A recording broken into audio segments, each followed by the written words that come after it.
Warga Nabi. Ente ngikuti Al-Quran tapi nggak ngikuti habaib, ente juga sesat. Tidak mungkin apabila tidak ada barokah dari athar nubuwah. Dan athar nubuwah itu yang paling kuat barokahnya pasti ada pada nutfah nubuwah itu sendiri. Dan kita meyakini semua itu, walaupun mungkin tidak ada dokumen, tidak ada catatan, karena kita sendiri merasakan barokahnya. Katanya kiai walaupun dia hafal Fathul Mu'in, hafal Bukhari, kalaulah bersama dengan Habib Ba'alwi, maka Habib Ba'alwi Bodoh ini lebih mulia dari kiai asal Tulung Agung 70 kiai. Unyil.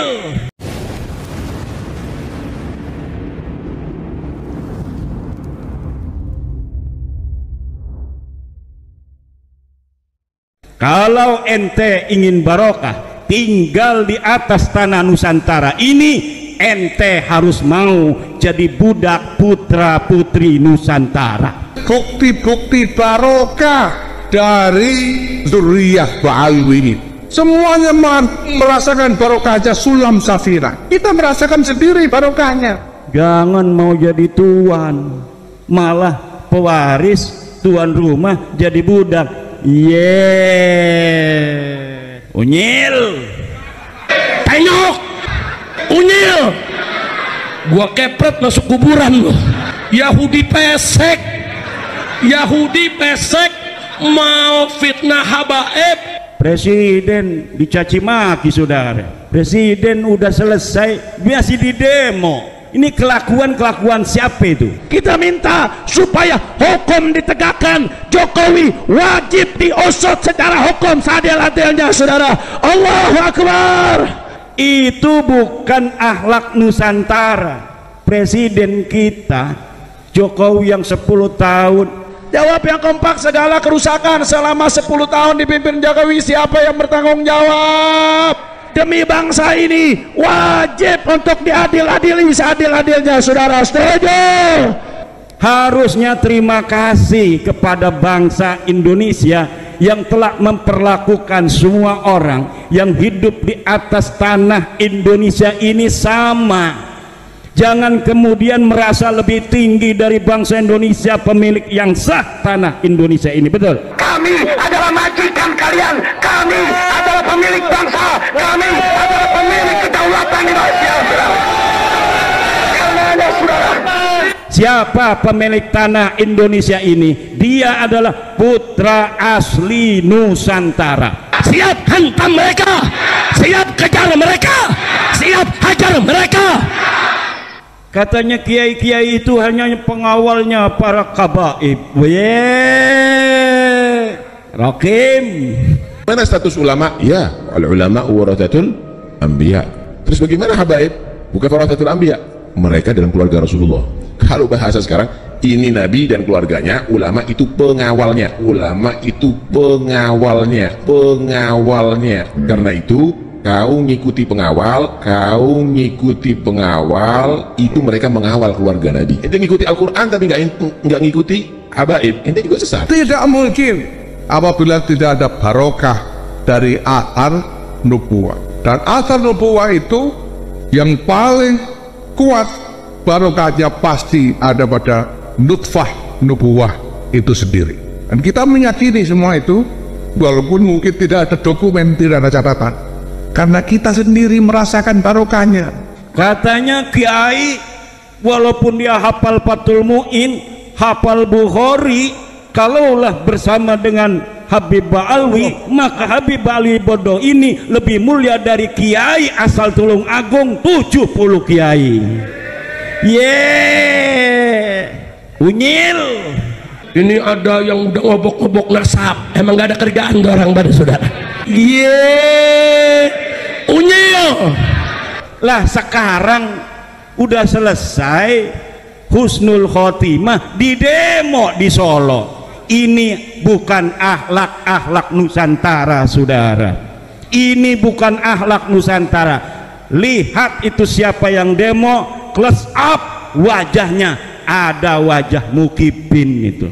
Sampai sekarang ini masih ribut tentang nasabnya para habaib itu kan dibuat fitnah, terus enak-enak, tenang-tenang dimunculkan. Beda dengan masalah kalau isinya mau idho, apa yang sudah maton, jurek-jurek, sudah adik.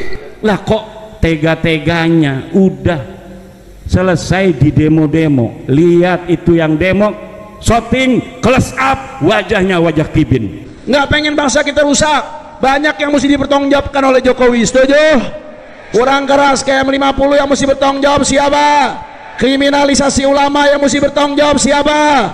Korupsi yang ugal-ugalan yang mesti bertanggung jawab siapa? Utang negara yang ugal-ugalan yang mesti bertanggung jawab siapa?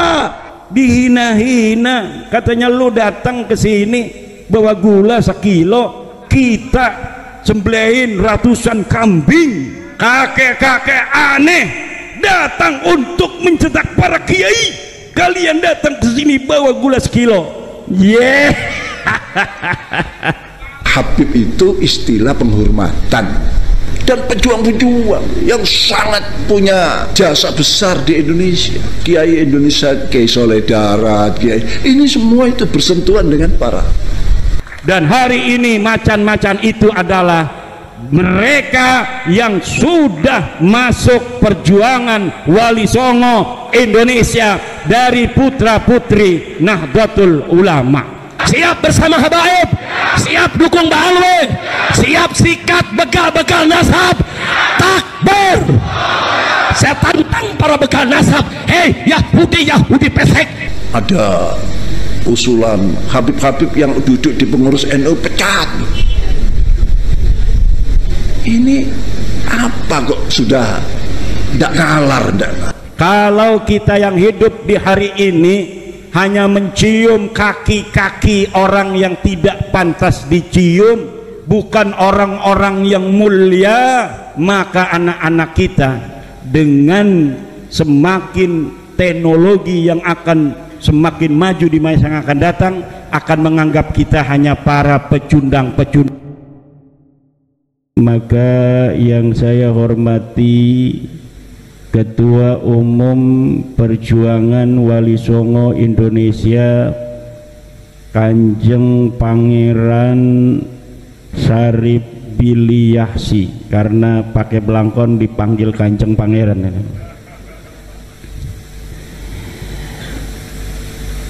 Keluarga besar Sentono Dalem Perdikan Majan, para kesepuhanipun kang kula mulyakaken, wabil khusus Raden Mas Ali Sadikin,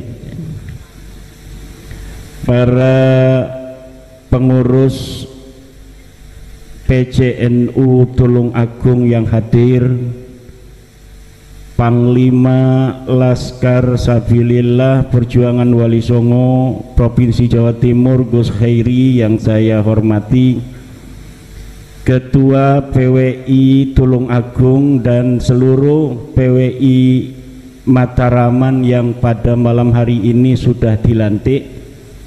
Alhamdulillah, semoga bisa untuk menjalankan amanah penderitaan bangsa Indonesia, wabil khusus terkait dengan masalah sejarah-sejarah palsu, makam-makam palsu.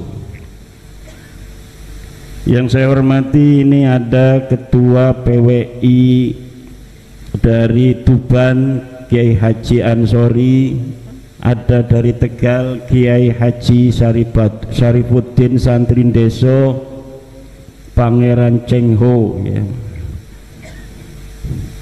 Ketua PWI Jatim mana ini?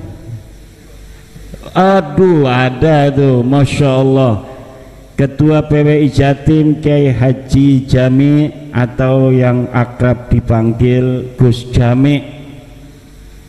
Juga para ibu, baik yang kudung merah, kudung hijau, kudung putih, semuanya yang saya cintai. Bapak Ibu hadirin, para Laskar Sabilillah, anggota Banser, para bapak-bapak tentara Republik Indonesia, juga dari kepolisian. Malam hari ini kita sudah melihat bagaimana keseriusan Sentono Dalem Perdikan Majan di dalam bagaimana berkontribusi di dalam menjaga budaya Nusantara, wabil khusus budaya Mataraman, sebagai pewaris dari para leluhur Majan, sebagai peletak dasar Kabupaten Tulungagung di masa lalu. Para keluarga besar dari Sentono Dalem Perdikan Majan, juga tadi siang dari saudaranya Sentono Dalem Perdikan Tawangsari, juga Minong ya, ada satu lagi. Ini adalah contoh bahwa macan-macan di masa lalu anaknya jadi macan. Jangan macan anaknya jadi kucing. Masih mending macan anaknya jadi kucing, walaupun kecil masih mirip. Ada macan anaknya jadi curut, ada macan anaknya jadi bebek. Kata politikus Jerman, kalau kita mau mengalahkan sebuah bangsa, nggak usah kita bawa senjata, cukup rubah sejarahnya, hancurkan mental-mental kesatrianya, bangsawannya jadikan kambing, bangsawannya jadikan bebek, maka 1-2 generasi yang akan datang kita bukan hanya akan menguasai daerahnya, tapi juga kita akan menjadikan para bangsawannya, kesatriannya sebagai para budak-budak mereka. Kata Sayyidina Umar, ummahatukum waladnakum ahrara fala takunu abidan li ghairikum. Ibu-ibu kalian melahirkan kalian dalam keadaan merdeka, maka jangan sampai kalian menjadi budak dari selain kalian. Makanya di dalam lagu kebangsaan kita, kata merdeka diulang-ulang. Merdeka, merdeka, itu diulang-ulang. Kenapa? Untuk menumbuhkan di hati setiap bangsa Indonesia, untuk membangun jiwanya, baru membangun raganya. Apa yang disebutkan oleh Wage Rudolf Supratman, seorang muslim itu, bahwa yang pertama harus dibangun bukanlah raga, tapi yang harus dibangun adalah jiwa, cara berpikir, cara menatap masalah, cara melihat realitas. Ini yang harus dibangun, konsep berpikir. Kalau kita berpikir kita bangsa merdeka, maka apa yang akan kita lakukan adalah sebagai orang-orang merdeka. Kalau kita berpikir bahwa kita adalah bangsa budak, bangsa terjajah, maka mental terjajah ini sampai kapanpun tidak akan membawa kemajuan bagi bangsa Indonesia dan negara yang kita cintai. Bangunlah jiwanya, bangunlah badannya untuk Indonesia Raya. Dua Indonesia Raya, merdeka, merdeka, negeriku yang ku cinta. Indonesia Raya, merdeka, merdeka, hiduplah Indonesia Raya. Tepuk tangan untuk Indonesia Raya. Indonesia dibangun atas 5 dasar yang kita sebut dengan Pancasila, yang digali dari budaya Indonesia yang telah lahir dari peradaban Nusantara ribuan tahun sebelum Pancasila itu digali oleh Insinyur Soekarno.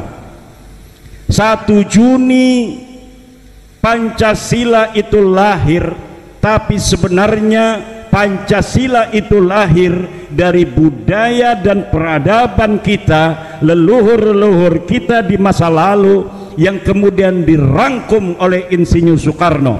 Pertama adalah ketuhanan yang Maha Esa, karena dari zaman dulu sebelum adanya Islam, sebelum ada Kristen, sebelum adanya Buddha, sebelum adanya Hindu, sebelum adanya agama Konghucu, bangsa Indonesia telah bertuhan kepada Allah Subhanahu wa ta'ala.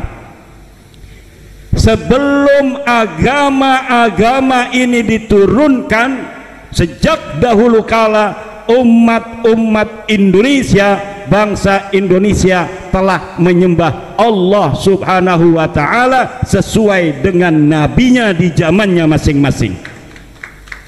Ini yang dikatakan oleh Profesor Dr. Agus Sunyoto, Ketua Les Bumi di PBNU yang telah meninggal dunia.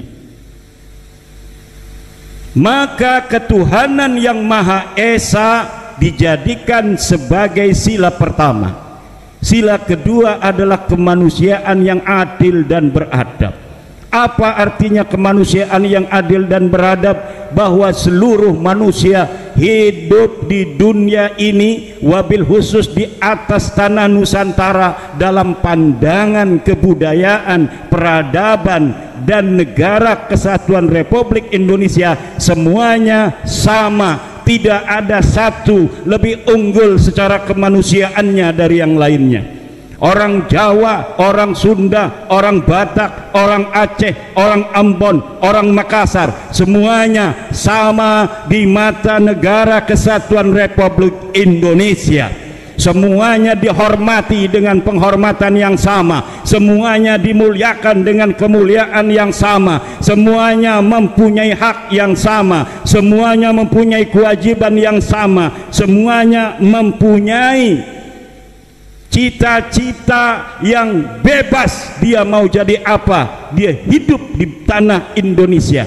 Dia mau jadi DPR, silahkan. Tidak dilihat, yang suku Sunda nggak boleh jadi DPR, jadi kiai saja. Tidak, siapa saja yang hidup di tanah Indonesia bebas dia sesuai dengan prestasinya untuk menjadi apapun. Tidak ada di dalam undang-undang dasar kita, di dalam dasar negara kita, bahwa satu suku lebih tinggi dari suku lainnya di depan undang-undang dasar, di depan Pancasila. Semuanya sama, kemanusiaan yang adil dan beradab. Ini the founding father kita. The founding father kita tahu ketika menyusun Pancasila itu, bahwa di antara bangsa Indonesia yang merdeka itu ada orang-orang bukan bangsa Indonesia, tapi bagi Indonesia ketika merdeka dia ada di tanah ini, walaupun dia pengungsi, walaupun dia imigran, dianggap sama oleh negara kesatuan Republik.